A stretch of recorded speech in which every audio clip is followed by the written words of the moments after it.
मित्रों नमस्कार, मैं आपका मित्र भूपेन ठाकरे स्वागत करता हूं अपने यूट्यूब चैनल जीएस मंथन 88 पे। और जो है आज हम संविदा वर्ग 3 इन्वायरमेंट का जो टॉपिक 2 है तो उसका आज हम जो है भाग 6 देखेंगे। ठीक है, थोड़ा सा माफ़ी चाहूँगा कि टॉपिक बार बार लंबा हो रहा है, लेकिन अब मैं क्या कर सकता हूँ, है ना। थोड़ा सा है, मेरी भी कुछ अपनी लिमिटेशन है, इस कारण जो है थोड़ा सा आप समझ सकते हैं। तो चलिए ज़्यादा देर ना करते हुए हम सीधे अपने टॉपिक पे आते हैं। और आज का टॉपिक हमारा स्पेशली बर्ड के ऊपर है, पक्षियों के ऊपर पे। ठीक है, तो चलिए सबसे पहले देखिए यहाँ लिखा है उल्लू। क्या लिखा हुआ है? उल्लू। उल्लू जो है रात का पक्षी होता है ना। इसको रात्रिचर पक्षी भी कहते हैं, इसको नॉक्टर्नल बर्ड भी कहते हैं। ठीक है, रात का पक्षी है, रात्रिचर पक्षी है, नॉक्टर्नल बर्ड इसको कहा जाता है अंग्रेजी में। ठीक है, जितने भी रात के पक्षी होते हैं उसको नॉक्टर्नल बर्ड कहा जाता है, और जितने भी रात्रिचर प्राणी होते हैं उनको नॉक्टर्नल एनिमल कहा जाता है। ठीक है, उल्लू के जो कान होते हैं वो बेहद संवेदनशील होते हैं। इनके कान कैसे होते हैं? बहुत ज़्यादा संवेदनशील होते हैं। इनका मुख्य भोजन क्या होता है? चूहा होता है। ये कैसे होते हैं? मांसभक्षी होते हैं। ठीक है, इसका वैज्ञानिक नाम क्या है उल्लू का? स्ट्रिंगी फॉर्मेस। ठीक है, स्ट्रिंगी फॉर्मेस, स्ट्रिंगी फॉर्मेस लिखा हुआ, देखो स्ट्रिंगी फॉर्मेस यहाँ लिखा हुआ है। उल्लू जो है एक प्रकार का बुद्धिमान पक्षी माना जाता है। ठीक है, ये बुद्धिमान क्या है? ये पक्षी है ना। नाम भले उल्लू है लेकिन ये है बुद्धिमान। अपनी गर्दन को लगभग 360 डिग्री तक घुमा सकता है, ऐसा कहा जाता है। ठीक है, आपसे पूछा जाए कि कौन सा पक्षी जो है अपनी गर्दन को सबसे ज़्यादा घुमा सकता है ना, तो वो जो है आपका उल्लू ही है। लगभग ऐसा माना जाता है कि 360 डिग्री के इससे अपना गर्दन को घुमा सकता है। ठीक है, इसकी बहुत सारी जो है प्रजातियां हैं। उत्तरी हॉक उल्लू और ये है बोराइंग उल्लू। मुख्य रूप से दो ही हैं, उत्तरी हॉक उल्लू, आप ध्यान रखना, और बोराइंग उल्लू। उत्तरी हॉक यानी उल्लू ही होता है, उत्तरी हॉक उल्लू और बोराइंग उल्लू। ठीक है, अब आ जाते हैं चमगादड़। चमगादड़ को अंग्रेजी में कहते हैं बैट्स। इसका वैज्ञानिक नाम होता है क्या है ये?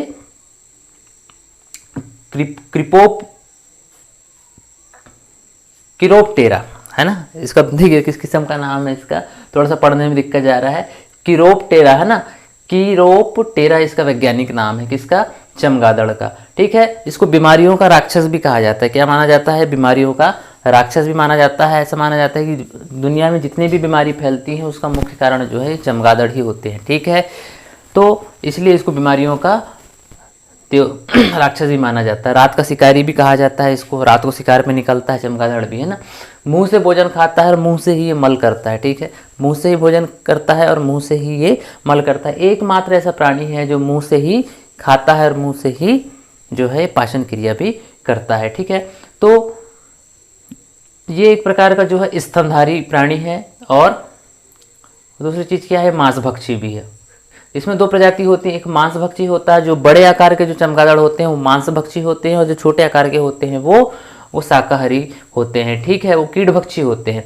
मांसाहारी बड़े होंगे और कीड़भक्षी जो होंगे वो छोटे वाले होंगे, और जो छोटे वाले होंगे वो आपके जो है फल फ्रूट भी खा लेते हैं। ठीक है, पेड़ों पर ये उल्टे लटकते आपको मिल जाएंगे। ठीक है, चमगादड़ की विशेषता होती है कि ये हमेशा उल्टा लटका रहता है। ठीक है, ये इसकी विशेषता होती है। फिर गौरैया को अंग्रेजी में स्पैरो कहते हैं। ठीक है, इसका वैज्ञानिक नाम है पासर डोमेस्टिकस। ठीक है, इसका वैज्ञानिक नाम क्या है? पासर डोमेस्टिकस लिखा हुआ है। इसकी 6 प्रजातियां हैं, है ना। इसमें house sparrow, Spanish sparrow, house sparrow, Spanish sparrow, Sind sparrow, Dead Sea sparrow और ट्री स्पैरो हो गई इसकी पूरी 6 प्रजाति। 1 2 3 4 5, है ना। तो इस प्रकार से इसकी जो है 5-6 प्रजाति मुख्य रूप से आप लोग इनको ध्यान रखेंगे, है ना। House sparrow, Spanish sparrow, Sind sparrow, Dead Sea sparrow और ट्री स्पैरो। ठीक है, विश्व में सर्वाधिक पाया जाने वाला पक्षी, है ना। विश्व में सर्वाधिक मात्रा में अगर कोई पक्षी पाया जाता है तो वो यही पक्षी जो सबसे ज़्यादा मात्रा में पाया जाता है, गौरैया। ठीक है, इसका जो नर होता है वो हल्के भूरे या सफ़ेद रंग का होता है। इसकी जो चोंच होती है इसके नर की वो पीली चोंच होती है। हालांकि गौरैया की जो चोंच है वो पीली होती है, उसके पैर भी लगभग पीले ही होते हैं। ठीक है, तो क्या होता है कि इसका जो रंग होता है वो हल्के भूरे या सफ़ेद रंग का होता है। पीली चोंच होती है, रंग भी इसका पीला होता है ना।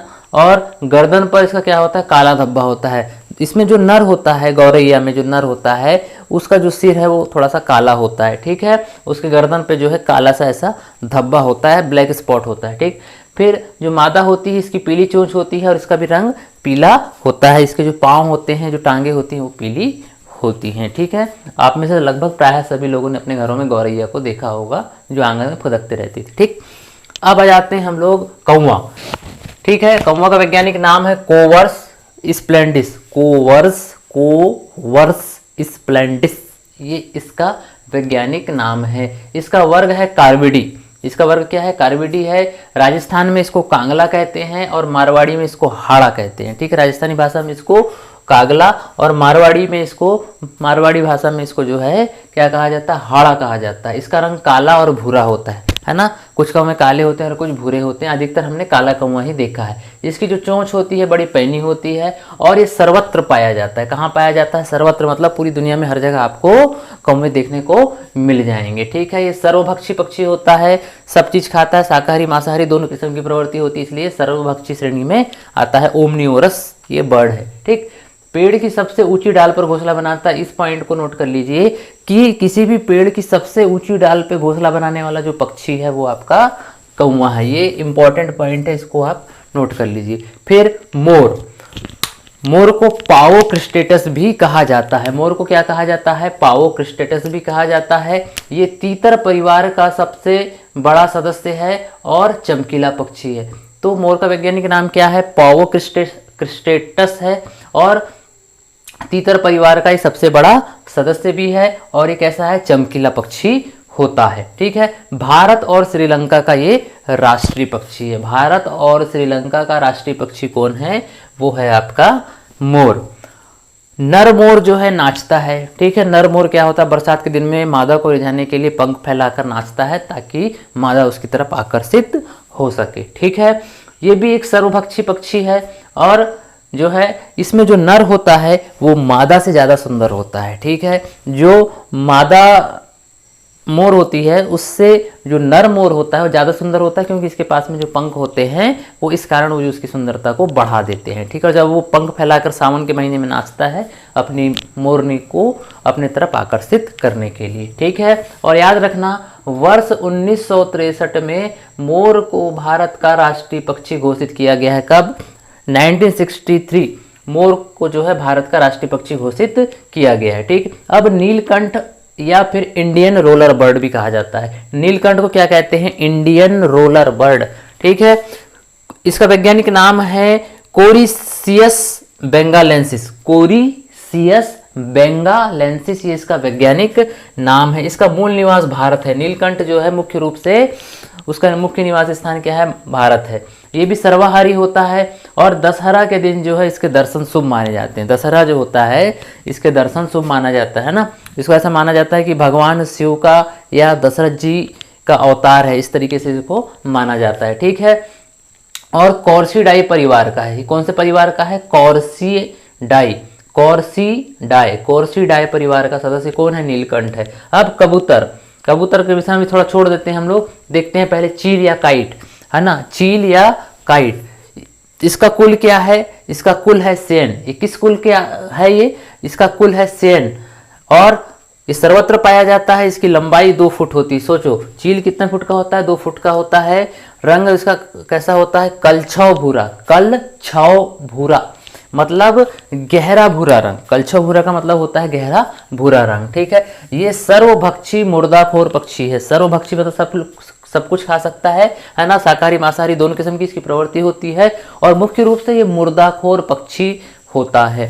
मुर्दाखोर होता है मतलब ये मरे हुए जानवरों को खाता है, मतलब ये स्कैवेंजर्स की श्रेणी में है, ठीक है। जो मृतोपहारी होते हैं, है ना, तो ये उसी में ही है, मुर्दाखोर चिड़िया है, ठीक है। इसकी टांगे पीली होती है, काली चोंच होती है और पैने इसके जो होती है दृष्टि होती है। इसकी जो दृष्टि होती है काफ़ी पैनी होती है। टांगे पीली, काली चोंच और इसकी दृष्टि कैसी होगी? काफ़ी पैनी, है ना। इसकी कई सारी प्रजाति हैं। काली चील, ब्राह्मणी या खैरी चील भी कहते हैं। फिर ऑल बिल्ड चील और विस्लिंग चील, है ना। तो काली चील, ब्राह्मणी या खैरी चील, ऑल बिल्ड चील और विस्लिंग चील, इस तरीके से चील की ये कुछ मुख्य प्रजातियां हैं, ठीक है। इसका वैज्ञानिक नाम है मिलवस मिलवस माइग्रेंस, मिलवस माइग्रेंस, है ना, ये इसका वैज्ञानिक नाम है चील का। अब हम लोग देखते हैं गिद्ध। गिद्ध को अंग्रेजी में वल्चर कहते हैं, ठीक है। क्या कहते हैं इसको? अंग्रेजी में वल्चर कहते हैं।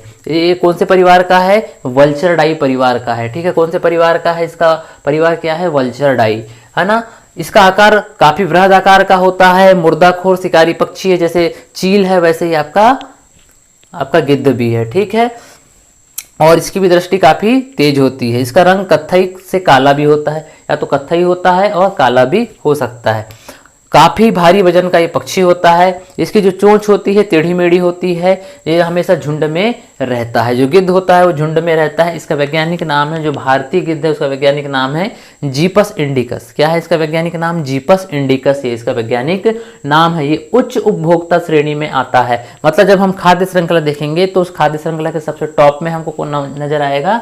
ये कुछ पक्षी हमको नजर आते हैं, ठीक है। सर्वाधिक ऊंचाई पर भद्दा घोंसला बनाता है, ठीक है।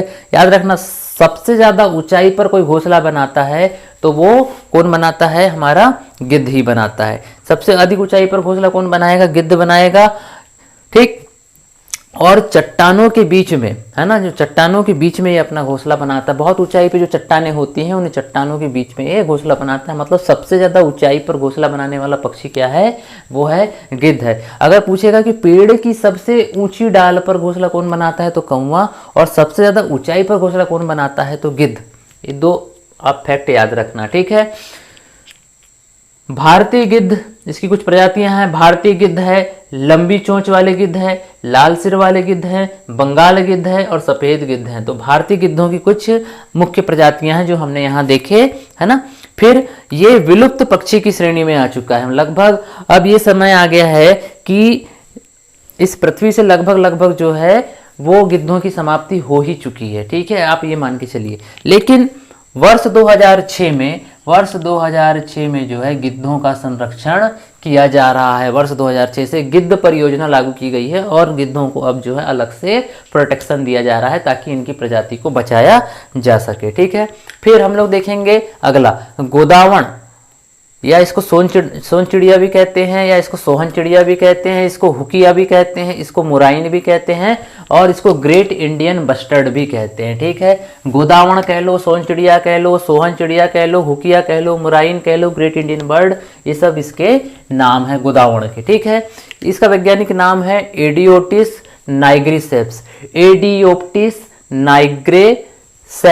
नाइग्रिसेप्स, है ना। और एक चीज सबसे महत्वपूर्ण पॉइंट, यह राजस्थान का जो है राजकीय पक्षी है। गोदावण कहाँ का पक्षी है? ये राजकीय पक्षी, राजस्थान राज्य का ये राजकीय पक्षी है। इस पॉइंट को आप लोग याद रखेंगे। और काफी भारी वजन का होता है ना, काफी भारी वजन का ये होता है, लगभग शुतुरमुर्ग जैसा दिखता है, ठीक है। उड़ने वाले जितने भी पक्षी हैं उनमें सबसे ज्यादा वजन होता है गोदावण का। उड़ने वाले पक्षी जितने हैं उनमें सबसे ज्यादा भारी पक्षी अगर कोई होता है तो वो है गोदावण, ठीक है। सर्वभक्षी पक्षी होता है और शर्मिला स्वभाव का ये होता है। गंभीर संकटग्रस्त प्राणी है, ठीक है। इसका भी संरक्षण जो है राजस्थान में किया जा रहा है। बात समझ में आ रही है? ये प्रायद्वीपीय भारत का पक्षी है। जितना भी जो प्रायद्वीपीय भारत है उसके, है ना, प्रायद्वीपीय भारत में अंतर्गत जितने भी राज्य आते हैं, चाहे वो गुजरात हो, राजस्थान हो और इधर साउथ के स्टेट हो, चाहे मध्य प्रदेश, गुजरात, महाराष्ट्र हो, वो लगभग इन्हीं जगहों पर ये पाया जाता है, ठीक है, क्योंकि प्रायद्वीपीय भारत का हिस्सा है ना। अब हम लोग देखते हैं तोता, है ना।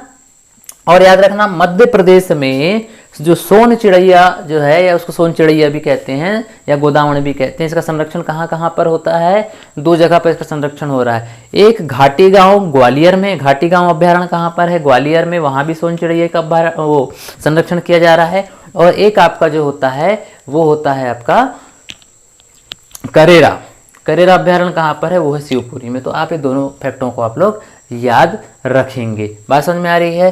फिर तोता का वैज्ञानिक नाम क्या है? सिटाक्यूला कैमरी।